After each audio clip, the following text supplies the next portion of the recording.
আসসালামু আলাইকুম, সবাইকে স্বাগতম। সরকারি তহবিল থেকে অর্থ ব্যয়ের জন্য অনুসরণীয় নীতিমালাসমূহ উল্লেখ করুন। শিক্ষা ক্যাডারের প্রশ্ন 2021 সালে একবার এসেছিল, আবার যদি আসে তাই না পরীক্ষায়, তো কীভাবে লিখতে পারি লক্ষ্য করে এইভাবে লিখব। জেনারেল ফিনান্সিয়াল রুলস এর বা জিএফআর এর বিধি 10-এ এই সরকারি তহবিল থেকে অর্থ ব্যয় সংক্রান্ত বিভিন্ন কর্মকর্তার যে মান নির্ধারিত যে সমস্ত বিষয়গুলি আছে, কি কি মান নির্ধারণ করবে কোনো ব্যয় নির্ধারণ ক্ষেত্রে, সেগুলি বলা আছে জিএফআর বা জেনারেল ফাইন্যান্সিয়াল রুলস বিধি 10-এ।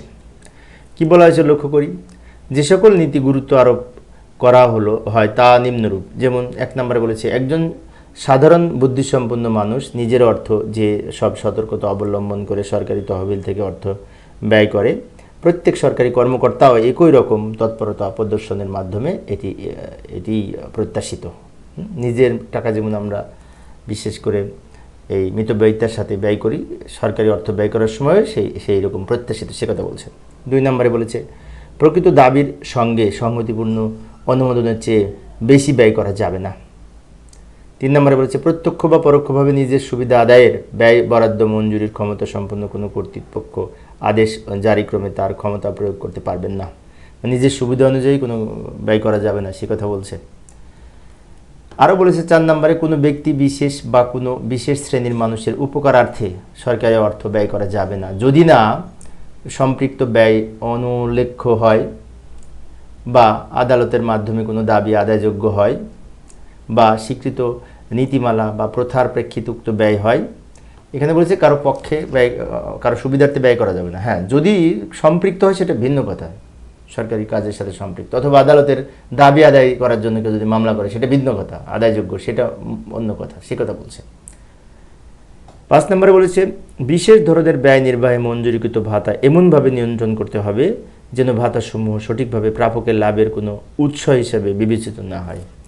মানে ভাতা ব্যয় এমনভাবে নির্ণয় করতে হবে যেন যাকে দিচ্ছি শুধু তার লাভের জন্য না হয়, এটা সরকারি খাতে প্রকৃত ব্যয় হিসেবে গণ্য হয়, সেভাবে দেখতে হবে। এইভাবে আমরা এই বিশেষ করে সরকারি অর্থ ব্যয়ের ক্ষেত্রে গুরুত্বপূর্ণ ভূমিকাগুলি, নীতিগুলি বিশেষ করে মেনে চলে সরকারি অর্থ ব্যয় করার ক্ষেত্রে গুরুত্বপূর্ণ ভূমিকা রাখতে পারে।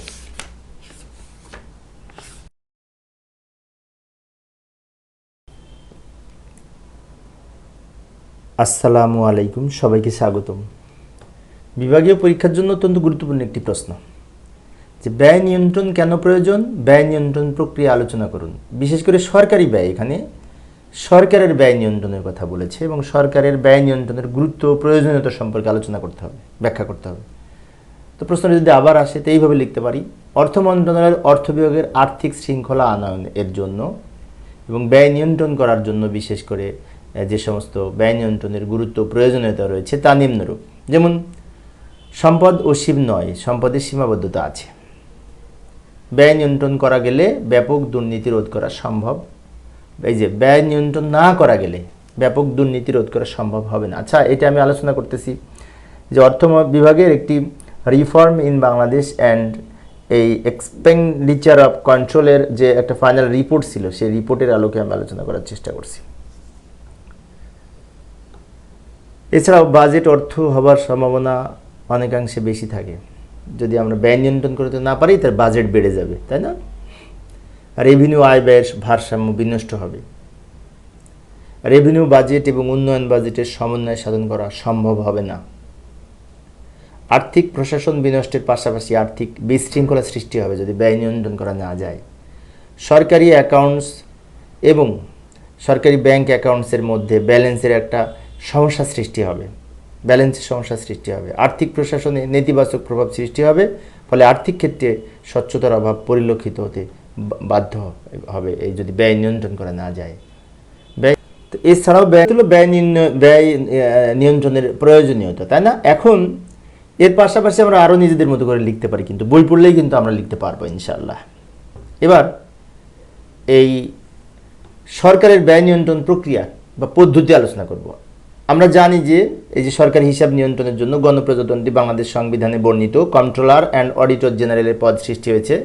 বিশেষ করে এই 127 নং অনুচ্ছেদে কন্ট্রোলার অ্যান্ড অডিটর জেনারেল 127 থেকে 132 নং অনুচ্ছেদ পর্যন্তের মধ্যে বলা আছে, তাই না? বিভিন্ন কার্যক্রম গঠন সম্পর্কে এবং অডিট সম্পর্কে বিভিন্ন কন্ট্রোলার অ্যান্ড অডিটর জেনারেল বা সিএজির কার্যক্রম সম্পর্কে বলা হয়েছে সংবিধানের আলোকে। এছাড়াও সরকার কর্তৃক জারিকৃত বিভিন্ন আইন রয়েছে কিন্তু এই সরকারি ব্যয় নিয়ন্ত্রণ করার জন্য, সেগুলো একটা একটা করে আলোচনা করছি। লক্ষ্য করি, যেমন general financial rules, audit code, treasury rules, budget management আইন, the controller and auditor general act, negotiable instrument act, foreign exchange regulation act, the public accounts default act এবং বিশেষ করে ডেলিগেশন অফ ফাইন্যান্সিয়াল পাওয়ার ইত্যাদি। মানে কি, এর বাইরে আরও আছে, আমি এগুলো সামনে উপস্থাপন করেছি। এখন এর পাশাপাশি আমাদের আরও যে সমস্ত এই কমিটি রয়েছে এগুলো দেখভাল করার জন্য, সেগুলো কি, এই যে সরকারি হিসাব সম্পর্কিত স্থায়ী কমিটি। সরকারি হিসাব সম্পর্কিত স্থায়ী কমিটি এর মধ্যে যে 76-এর ক অনুচ্ছেদে বলা আছে যে এই পাবলিক অ্যাকাউন্ট কমিটি যেটা পিএসসি, তো এর মাধ্যমে এগুলা বিশেষ করে নিয়ন্ত্রণ করা হয়, তাই না? এছাড়াও অর্থ মন্ত্রণালয় আছে, তাই না? তারপরে এই লাইন মিনিস্ট্রি ডিভিশনস আছে। এছাড়াও রয়েছে প্রিন্সিপাল অ্যাকাউন্টস অফিসার, সচিব মহোদয়, প্রিন্সিপাল অ্যাকাউন্টস অফিসার, সচিব মহোদয় প্রত্যেকটা সচিবালয়ে, তাই না? তারপর কন্ট্রোলার জেনারেল অফ অ্যাকাউন্টস আছে, চিফ অ্যাকাউন্টস অফিসার আছে, সিএও, তাই না? আর উপরেটা হচ্ছে পিএও, প্রিন্সিপাল অ্যাকাউন্টিং অফিসার। তো যাই হোক, মন্ত্রণালয় এবং বিভাগের অভ্যন্তরীণ বাজেট ম্যানেজমেন্ট কমিটি আছে, বিভাগীয় অ্যাকাউন্টস অফিস আছে, প্রত্যেক বিভাগে একটা করে যে বিভাগীয় অফিস, তাই না? জেলা অ্যাকাউন্টস অফিস আছে, এছাড়াও থানা অ্যাকাউন্টস অফিস আছে এই নিয়ন্ত্রণ করার জন্য। সর্বোপরি সরকারি ব্যয় নিয়ন্ত্রণের জন্য বিভিন্ন পর্যায়ে সরকারি হিসাব দপ্তর রয়েছে এবং এই অর্থ মন্ত্রণালয়ের অর্থ বিভাগ সরকারি ব্যয় নিয়ন্ত্রণের মুখ্য ভূমিকা পালন করে থাকে। আচ্ছা, এর পাশাপাশি না আমাদের এই অর্থ বিভাগ যে সমস্ত দপ্তর এবং উন্নয়ন কর্মসূচিতে বাজেটের জন্য বিশেষ করে গুরুত্বপূর্ণ ভূমিকা রাখে, এদের সম্পর্কে আমাদের কিছু লিখতে হবে। যেমন লক্ষ্য করি, অর্থ বিভাগ যে সকল দপ্তর এবং উন্নয়ন কর্মসূচিতে বাজেট বরাদ্দের জন্য বিভিন্ন কর্মসূচি বাস্তবায়নের জন্য আর্থিক ক্ষমতা অর্পণের মাধ্যমে কোনো পর্যায়ে কার কী ধরনের দায়িত্ব আছে সেগুলি সুনির্দিষ্ট করে দেয়, তাই না? সুনির্দিষ্ট করে বলে দেয় অর্থ মন্ত্রণালয় স্পেসিফিক। এবং যে কোনো প্রকল্প বাস্তবায়নের ক্ষেত্রে মন্ত্রণালয়, বিভাগ বা বিভাগীয় প্রধান বা প্রকল্প পরিচালকদের ক্ষেত্রে আর্থিক ক্ষমতা স্পষ্ট করে দেন এই নিয়ন্ত্রণের জন্য, ব্যয় নিয়ন্ত্রণের জন্য। এছাড়াও বরাদ্দকৃত অর্থের মধ্যে প্রকৃত ব্যয় সীমাবদ্ধ রাখার জন্য নির্দেশনা সহ অর্থ বিভাগের পূর্ব সম্মতি ছাড়া সম্পূরক মঞ্জুরি পাওয়া পূর্ব সম্মতি ছাড়া সম্পূরক মঞ্জুরি পাওয়া বা এই ক্ষেত্রে প্রদান করতে এই বিশেষ করে নির্দেশনা প্রদান না করা হলে সেটি বিশেষ করে প্রত্যাশার কোনো অর্থ ব্যয় বলে গণ্য হবে না। ঠিক আছে, তো এইভাবে আমরা আলোচনা করতে পারি। আরও আমরা অন্যান্য বই পড়ে যদি পাই সেগুলো লিখতে পারি।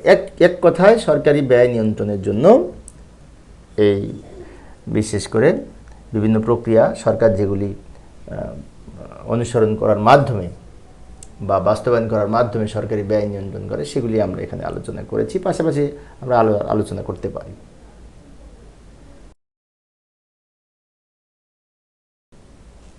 পরবর্তীতে আরও একটি গুরুত্বপূর্ণ প্রশ্ন লক্ষ্য করি।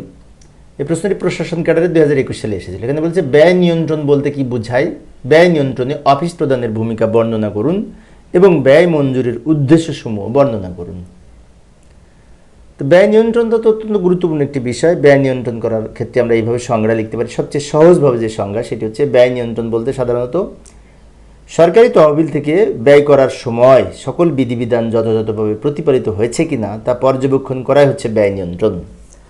সহজ সংজ্ঞা, তাই না? সরকারি তহবিল থেকে ব্যয় করার সময় সকল বিধিবিধান যথাযথভাবে পালিত হচ্ছে কিনা সেটা পর্যবেক্ষণ করা, এটা হচ্ছে ব্যয় নিয়ন্ত্রণ করা। বিধিবিধান পর্যবেক্ষণ না করলে ব্যয় নিয়ন্ত্রণ করা সম্ভব হবে না, তাই না? আচ্ছা, এবং আরেকটি বিষয়, ইতিমধ্যে অর্থ বিভাগের ব্যয় নিয়ন্ত্রণ ও অভ্যন্তরীণ নিরীক্ষা নামে যে অনুবিভাগ ছিল সেটির নাম পরিবর্তন হয়ে ব্যয় ব্যবস্থাপনার নাম হয়েছে বর্তমানে। এই যে 5ই সেপ্টেম্বর 2018 সালে একটি আদেশের মাধ্যমে নাম পরিবর্তন করা হয়েছে। আচ্ছা, এবার ব্যয় নিয়ন্ত্রণে অফিস প্রধানের ভূমিকা কি হওয়া উচিত সেটা লিখব। তো আমরা যদি এই আইনের বিধিবিধানের আলোকে আলোচনা করি তাহলে সেক্ষেত্রে বলতে পারি যে জেনারেল ফিনান্সিয়াল রুলস বা জিএফআর এর বিধি 11-তে এই ব্যয় নিয়ন্ত্রণ সম্পর্কে কি বলেছে লক্ষ্য করি। বিধি 11, 12 এগুলিতে বলেছে। 11-তে বলেছে ব্যয় নিয়ন্ত্রণে অফিস প্রধানের ভূমিকা সম্পর্কে যা বলা হয়েছে সেটি হচ্ছে প্রত্যেক অফিস প্রধান প্রতিটি ব্যয়ের ক্ষেত্রে কঠোর আর্থিক বিধিবিধান প্রতিষ্ঠার জন্য দায়ী থাকবেন। আরও বলা হয়েছে তিনি তার নিজের অফিস এবং তার নিয়ন্ত্রণাধীন অর্থ ব্যয়নকারী কর্মকর্তার ব্যয়ের ক্ষেত্রে, মানে ডিডিওর ক্ষেত্রে, ডিডিওর কথা বলেছে, মানে বিশেষ করে কোনো মন্ত্রণালয়ের অধীনে যে সমস্ত বা ঊর্ধ্বতন কর্তৃপক্ষের আন্ডারে যে সমস্ত ডিডিও থাকবে, ব্যয়ন কর্মকর্তা মানে কি ডিডিও, তাই না, তাদের ক্ষেত্রে আর্থিক বিধিবিধান প্রতিপালনের বিষয়ে সবসময় নজর রাখবেন। অর্থাৎ অফিস প্রধান আর্থিক শৃঙ্খলা ও ব্যয়ের ক্ষেত্রে কঠোর মিতব্যয়িতা প্রতিষ্ঠার জন্য দায়ী থাকবেন। এবং আরও বলা হয়েছে তিনি নিজের এবং তার অধীনস্থ ব্যয়ন কর্মকর্তার ব্যয়ের বিষয়ে আর্থিক বিধিবিধান যথাযথভাবে পালিত হচ্ছে কিনা সে বিষয়ে যথেষ্ট সবসময় সচেষ্ট থাকবেন সবসময়। তো পাশাপাশি আমরা ব্যয় নিয়ন্ত্রণ ক্ষেত্রে আর অন্যান্য বই থেকে পেলে আমরা লিখতে পারি। আমি মূলত বিধির আলোকে আলোচনা করেছি। বিধিতে তো কম লেখা থাকে, বেশি থাকে না, তাই না। এবার আসি বিধি 12-তে কি বলেছেন। একজন অফিস প্রধান শুধুমাত্র অনুমোদিত মোট বরাদ্দের ও ব্যয়ের বিষয়ে নজর রাখবেন না, বরং তিনি আরও বিষয়ে নজর রাখবেন। তা হলো ব্যয় নির্বাহী একক সমূহের জন্য যে উদ্দেশ্য বরাদ্দ করা হয়েছিল সেই উদ্দেশ্যে ব্যয় করা হয়েছে কিনা, তা জনস্বার্থে ব্যয় করা হয়েছে কিনা সেগুলো দেখবেন। এখানে বলেছেন যে খাতে যত বরাদ্দ হয়েছে সেই খাতে সেই ব্যয়গুলি হয়েছে কিনা এবং জনস্বার্থে হয়েছে কিনা সেটা খেয়াল রাখবেন। এবং তিনি সরকারি হিসাব সম্পর্কিত স্থায়ী কমিটির সমীপে প্রয়োজন বোধে বিভাগীয় ব্যয়ের সকল দায়িত্ব গ্রহণ এবং নিরীক্ষা, যাচাই ও অন্য কোনো পরীক্ষার ফলে কোনো আর্থিক অনিয়ম কিংবা প্রজাতন্ত্রের কিংবা কোনো প্রয়োজনের অতিরিক্ত ব্যয়ের ক্ষেত্রে ব্যাখ্যা দিতে সক্ষম হবে। এখানে বলতে চাচ্ছে এই যে বার্ষিক স্থায়ী হিসাব কমিটি আছে না, পাবলিক অ্যাকাউন্টস কমিটি, যে তাদের দ্বারা বিভাগীয় ব্যয়ের সব যাচাই করাবেন, পরীক্ষা করাবেন এবং তার ফলে কোনো অনিয়ম হলে তার জন্য তিনি ব্যাখ্যা দিতে প্রস্তুত থাকবেন, সেই কথা বলছে। এবার এই ব্যয় মঞ্জুরির উদ্দেশ্যসমূহ কী কী। তো সরকারের ব্যয় মঞ্জুরির যে প্রধান উদ্দেশ্য সেগুলিতে হচ্ছে যে সরকারের বিশেষ করে ব্যয় মঞ্জুরির মাধ্যমে আর্থিক ব্যবস্থাপনা সম্পূর্ণগুলা সম্পাদন করা, তাই না। তো এইটা আমাদের বিধিবিধানের আলোকে যদি লিখি এইভাবে লিখতে পারি। ব্যয় মঞ্জুরির প্রধানতম উদ্দেশ্য হলো ব্যয় নিয়ন্ত্রণ, যা বর্তমানে ব্যয় ব্যবস্থাপনার নামে অভিহিত হইবে। ব্যয় মঞ্জুরি নির্দিষ্ট খাতের বিপরীতে প্রদান করা হয় এবং ফলে খাত বহির্ভূত অন্য কোনো বিষয়ে যদি সরকারি ব্যয় হয় তাহলে সে বিষয়টি নিশ্চিত করবেন। ব্যয় মঞ্জুরি নির্দিষ্ট টার্গেট এবং জনস্বার্থে বিষয়ে বিভিন্ন বিষয় উল্লেখ করবেন এবং এই ব্যয়কারী অফিস ইচ্ছামতো ব্যয় করতে পারবে না, ঠিক আছে। নিয়ম নীতি মেনে ব্যয় করবেন। বরাদ্দের অতিরিক্ত ব্যয় না হয় সেই বিষয়ে সবসময় সচেষ্ট ভূমিকা পালন করতে হবে এবং ব্যয় মঞ্জুরকারীর মাধ্যমে অডিট, আপত্তি বা অন্যান্য বিষয়াদি যদি সুচারুরূপে সম্পাদনের সহায়তা করে সেক্ষেত্রে তাৎক্ষণিকভাবে তার সংশোধনের ব্যবস্থা করবে। অর্থাৎ অডিট, আপত্তি বা অডিট রিপোর্টে যদি ব্যয় মঞ্জুরির ক্ষেত্রে বা ব্যয় সংশোধনের ক্ষেত্রে কোনো সংশোধন দেয়, অডিটে যদি কোনো বিশেষ করে কোনো কিছু নির্দিষ্টভাবে যদি স্পেসিফিক করে দেয়, সুপারিশ করে দেয়, তাই সুপারিশটা গ্রহণ করতে হবে, সে কথা বলছে। এবং ব্যয় মঞ্জুরি আর্থিক রীতিনীতি প্রতিষ্ঠার ক্ষেত্রে ব্যাপক ভূমিকা রেখে থাকে, তাই ব্যয় মঞ্জুরির ক্ষেত্রে বিশেষ করে ব্যয় মঞ্জুরির মাধ্যমে সরকারের আর্থিক হিসেবসমূহ স্বচ্ছতা, জবাবদিহিতা এবং সঠিকভাবে প্রতিপালন করাই এর মূল উদ্দেশ্য। এর পাশাপাশি আমরা নিজেদের মতো করে একটু লিখতে পারি, ঠিক আছে। সব যে বই দেখে হুবহু লিখতে হবে এমনটি না।